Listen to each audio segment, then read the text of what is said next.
अस्सलाम वालेकुम। पार्ट 3 हम स्टार्ट करते हैं। कबीले थे, लेकिन उनमें से कुछ ही थे जिनका ज़्यादा एहतराम किया जाता था। इनमें भी बनी हाशिम की सबसे ज़्यादा इज़्ज़त होती थी। चूँकि खानाए काबा का एहतराम तमाम कबीले करते थे। हर कबीले का माबूद बैतुल हराम में था, काबा मक्का में था। मक्का में बनी हाशिम की हुकूमत थी, इसलिए भी ये कबीला और कबीलों से मुमताज़ माना जाता था। अरबसन को ये ख्याल हुआ था कि उनके माबूदों को जलील करने वाला अगर बनी हाशिम में से हुआ तो बनी हाशिम के दबदबे और रौब की वजह से कोई इस तरफ देख ना सकेगा। इसलिए उसने ये चाल चली कि बैतुल हराम में सबसे इकरार लेना चाहा।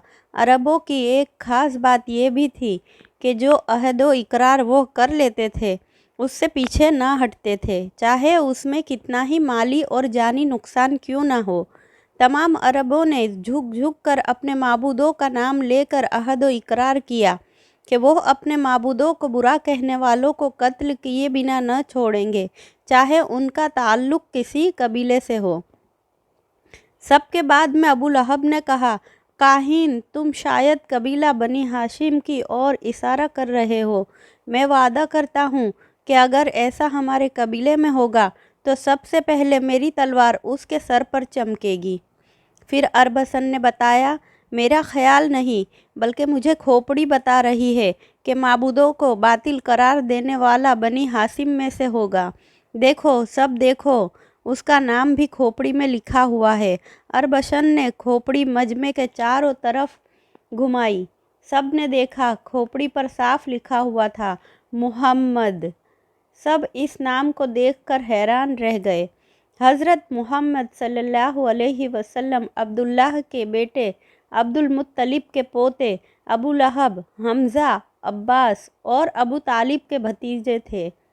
आप 22 अप्रैल 571 ईस्वी 6 रबीउल अव्वल सन आमुल फील पीर के दिन सूरज निकलने से पहले बहुत सुबह सवेरे पैदा हुए थे। आपकी उम्र 40 साल थी। लोग जानते थे और अच्छी तरह जानते थे कि आपसे ज़्यादा सच्चा और अमानतदार कोई नहीं। बहुत कम बोलते, तन्हाई पसंद करते, कभी कभी पहाड़ों पर चले जाते, कई कई दिन वहाँ रहते। लेकिन अभी तक उनकी तरफ से कोई ऐसी बात न हुई थी जिससे यह गुमान किया जा सकता कि वो बुतों के खिलाफ आवाज़ उठाने वाले हैं। आपके वालिद का इंतकाल आपकी पैदाइश से पहले ही हो चुका था। जब आप 6 साल के हुए, आपकी वालिदा का इंतकाल हो गया। इस तरह आप बचपन ही में बाप और माँ के साये से महरूम हो गए। माँ बाप की वफ़ात के बाद आप दादा की निगरानी में रहे। जब 8 साल 2 माह 10 दिन के हुए तो आपके दादा अब्दुल मुत्तलिब भी इस दुनिया से सिधार गए।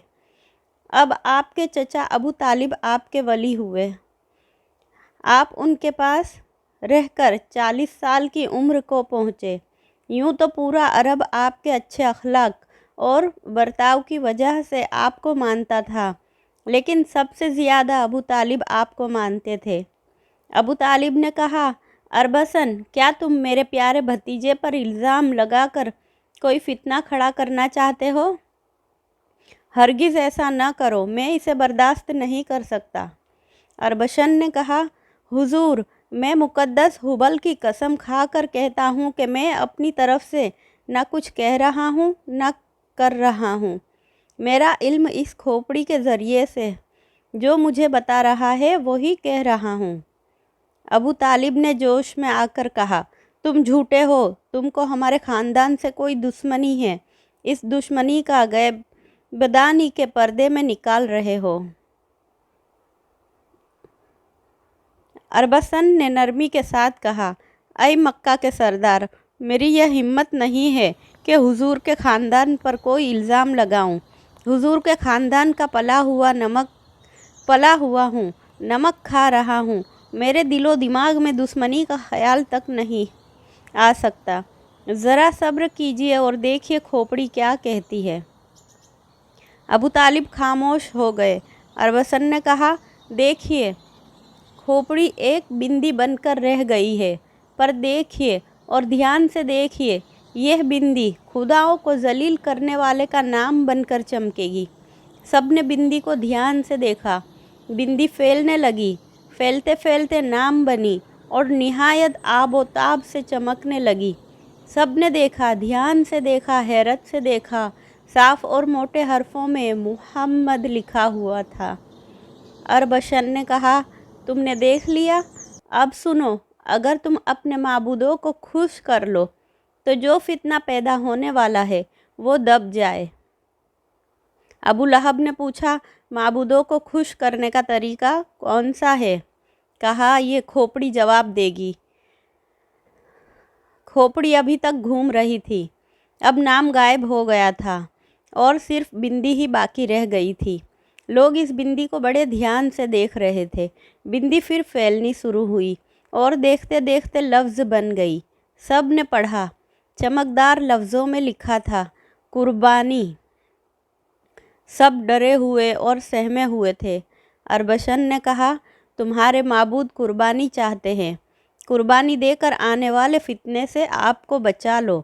उमर अरबसन के सामने खड़े थे। उन्होंने कहा, किस चीज़ की कुर्बानी दें हम? अरबसन ने कहा, इसका जवाब भी खोपड़ी देगी। लोगों की निगाहें फिर खोपड़ी की तरफ उठ गई। उन्होंने देखा कि कुर्बानी का लफ्ज़ सिमट कर फिर बिंदी बन गया है। खोपड़ी बराबर घूम रही थी और वो सिर्फ बिंदी मालूम हो रही थी। बिंदी फिर बढ़ने लगी और बढ़कर दूर तक फैल गई। लोग अब भी डरे और सहमे हुए थे। यकायक मोटे लफ्ज़ों में लिखा हुआ नज़र आया, एक 10 साल की खूबसूरत लड़की। सब ये देखकर ताज्जुब में पड़ गए। अरबशन ने कहा, आपने देख लिया? अब खोपड़ी अपना घूमना बंद करती है। अरबसन के इतना कहते ही लफ्ज़ सिमट कर गायब हो गया और खोपड़ी अरबसन के हाथ पर आ पड़ी। अरबसन ने खोपड़ी को बोसा दिया और आम लोगों को खिताब करके कहा, मेरे इल्म ने मुझे ये बताया है कि वो आदमी अपनी लड़की को कुर्बान करे जो पहले अपनी 9 लड़कियों को ज़िंदा गाड़ चुका हो। अरबों में लड़कियों को ज़िंदा गाड़ देने की रस्म आम थी। पत्थर दिल और बेदर्द बाप अपनी मासूम बच्चियों को ज़िंदा गाड़ देते थे और इस पर बड़ा घमंड करते थे। अक्सर लड़कियां तो पैदा होते ही कत्ल कर डाली जाती या ज़िंदा दफन कर दी जाती, पर कभी कभी ऐसा भी होता कि जब लड़की बड़ी हो जाती, मीठी मीठी बातें करने लगती, तो बेदर्द बाप पहले गड्ढा खोद आता और फिर लड़की को अच्छे कपड़े और जेवर पहनाकर बस्ती से बाहर ले जाता। उसको गड्ढे के किनारे पर खड़ा करके धक्का दे देता। लड़की चीखती चिल्लाती, खुशामदें करती, पर जालिम बाप उसकी आवाज़ पर ज़रा भी ध्यान न देता, बल्कि ऊपर से ढेले मार मार कर मिट्टी डाल देता और इस तरह अपने कलेजे को जिंदा गाड़ देता और वापस लौट आता और इस पत्थर दिल रस्म पर बड़ा घमंड करता। अरबशन की बात सुनकर एक अधेड़ उम्र का आदमी बोला, आज मैं पूरे फ़ख्र से कहता हूँ कि मैं अपनी 9 लड़कियों को ज़िंदा गाड़ चुका हूँ। खुशकिस्मती से मेरी 10वीं लड़की मौजूद है। उसकी उम्र परसों 10 साल की हो जाएगी, तब उसे दफन कर दूंगा। क्या वो लड़की कुर्बानी के लिए मुनासिब है? अरबशन ने उसे बदूद को देखकर कहा, कैस, तुम वाकई खुशकिस्मत हो कि अपनी 10 साल की बेटी को ज़िंदा दफन करके अपने माबूदों को खुश कर लोगे और तुम्हारे इस कारनामे पर दुनिया रश्क करेगी। कैस बिन आसिम का बनी तमीम कबीले से ताल्लुक़ था। वो बड़ा संगदिल था। अपनी 9 लड़कियों को ज़िंदा गाड़ देने के बावजूद वो 10वीं लड़की को ज़िंदा गाड़ देने पर तैयार हो गया था। उसने सीना फुलाकर कहा, परसों मैं अपनी लड़की को गाड़ दूंगा। बस्ती के बाहर लोग जमा हो जाएं। इस कुर्बानी के बाद कोई डर बाकी न रहेगा। ये सुनकर लोगों को तसल्ली हुई।